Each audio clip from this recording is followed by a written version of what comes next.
राज्य लोक सेवा आयोगों के 24वें राष्ट्रीय सम्मेलन की शुरुआत होने जा रही है और आप सभी सिविल सेवा के अभ्यर्थियों को आज हम इस बारे में एक बेहतरीन जानकारी बताएंगे।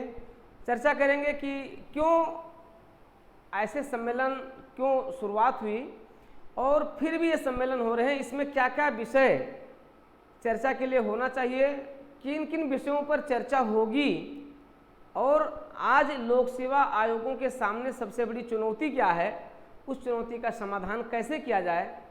तो इन सभी विषयों पर आज हम एक संक्षिप्त चर्चा आपके साथ करेंगे। मित्रों, ये लोक सेवा आयोगों का राष्ट्रीय सम्मेलन 20 अप्रैल से 23 अप्रैल 2023 तक ये चलेगा, यानी 2 दिवसीय है। ये सम्मेलन आपका 2 दिवसीय है, 22 और 23 अप्रैल 2023। ये 24वां राज्य लोक सेवा आयोगों का राष्ट्रीय सम्मेलन है। अमूमन हमारे यहाँ आर्टिकल हम देखें तो आर्टिकल 315 में 3 प्रकार के आयोगों का प्रावधान है। एक तो है आपका यूपीएससी है, संघ लोक सेवा आयोग है, दूसरा आपका एसपीएससी है। एसपीएससी का मतलब स्टेट पब्लिक सर्विस कमीशन, जो आज इनका सम्मेलन होने जा रहा है। तीसरा आपका है जेपीएससी है, यानी संयुक्त लोक सेवा आयोग का प्रावधान है। एक बड़ी समस्या क्या है कि इन लोक सेवा आयोगों का कोई एक हायरार्कियल क्रम नहीं है। अमूमन क्या होना चाहिए था, अमूमन होना चाहिए था कि यूपीएससी हो और उसके नीचे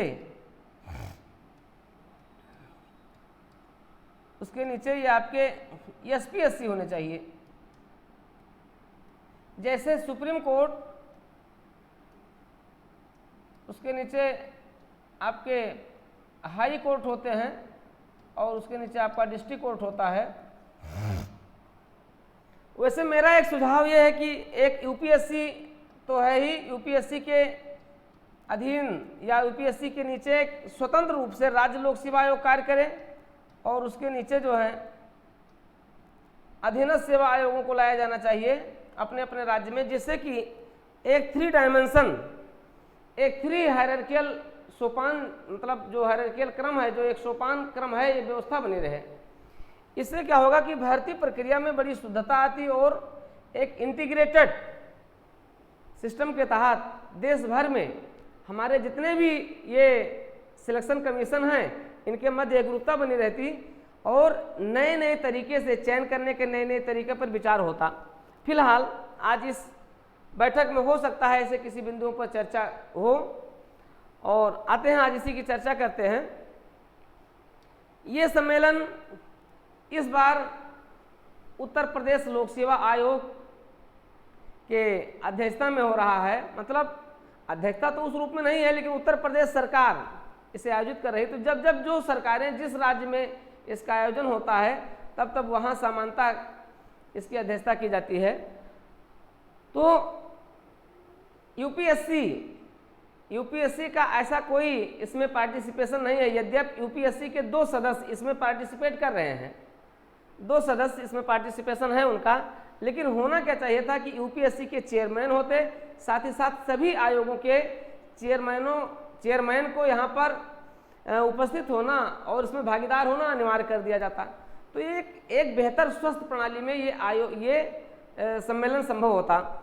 लेकिन फिलहाल जो भी हो रहा है बहुत अच्छा हो रहा है और इससे कम से कम लोक सेवा आयोगों के मध्य एक रूपता आएगी और ये बनाने का प्रश्न किया जाएगा। कई ऐसे विषय मुद्दों पर चर्चा होगी जिसमें विभिन्न परीक्षाओं की परीक्षा तिथियां क्या होती हैं, टकरा जाती हैं।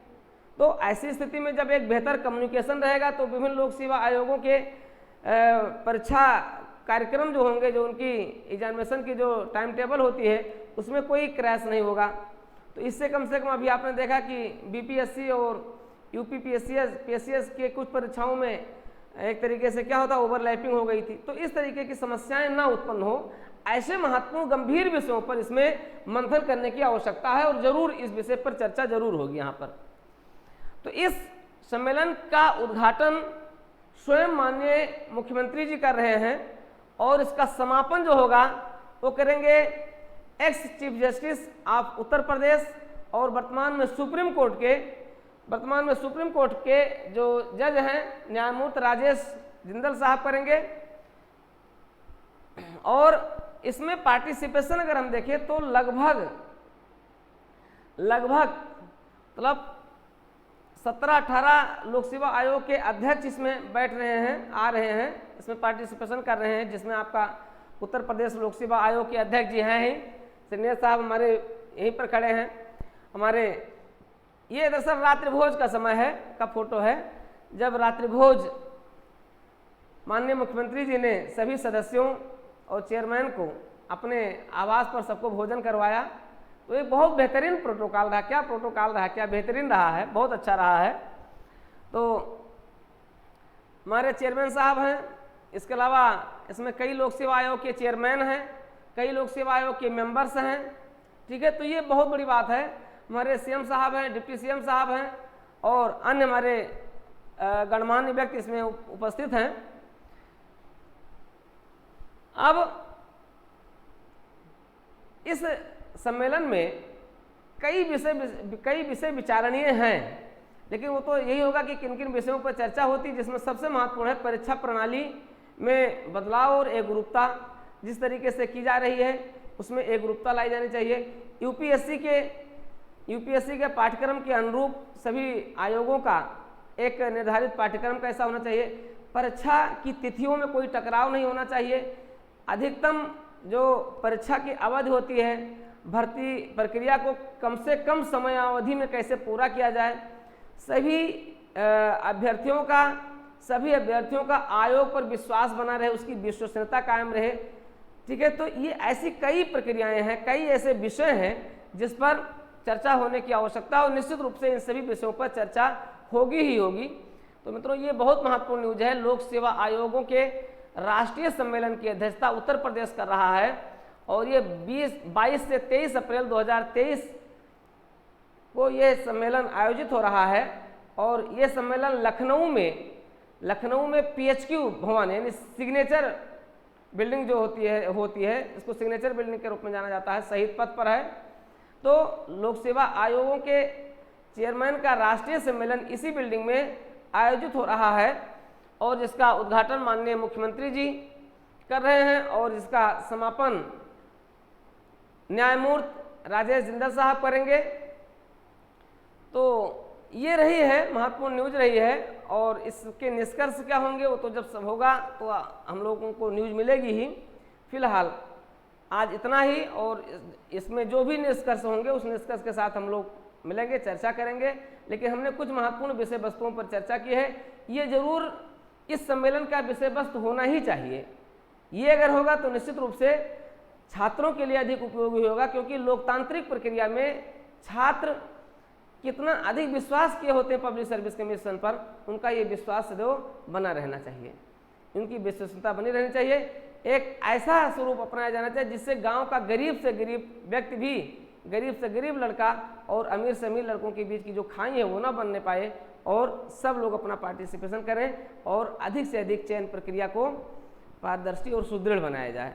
तो मैं तो निश्चित रूप से ये सम्मेलन बहुत ही महत्वपूर्ण है और हमारे जो ये माननीय आए हैं, ये सम्मेलन का जब समापन होगा तो उसके बाद ये लखनऊ का दर्शन करेंगे, उसके बाद फिर वाराणसी जाएंगे, फिर जो है अयोध्या जाएंगे, फिर वाराणसी जाएंगे। तो ये सब राज्य सरकार के खर्चे पर जाएंगे। तो बहुत बेहतरीन बात है ये।